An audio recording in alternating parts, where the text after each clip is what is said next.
আত্মীয় যখন বাড়ি যাবার সময় কিছু দিয়ে যেতে চায়। মানা, আসছি রে আমি, যাস আমাদের বাড়ি তাহলে, কেমন? পিসি কিছু দিতে চাইলে একদম নিবি না। ঠিক আছে মা, নেবো না। এই নে 100 টাকা রাখ।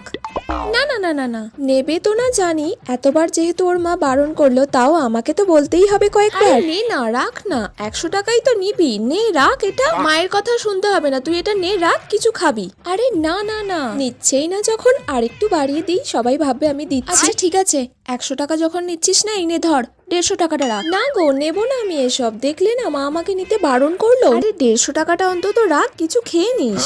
না গো পিসি, নেবো না, মা অনেকবার ধরে বারণ করেছে আমাকে। নিচ্ছেই না যখন আরেকটু বাড়িয়ে বলি, নেবে তো না জানি। আচ্ছা ঠিক আছে, এই নে 200 টাকাটা রাখ। আচ্ছা ঠিক আছে, এতবার করে যখন তুমি বলছো তখন নিচ্ছি, তাও। যা, টাকাটা নিয়ে নিল। আমি তো ভাবলাম নেবে না, তাই তো বাড়িয়ে দিলাম।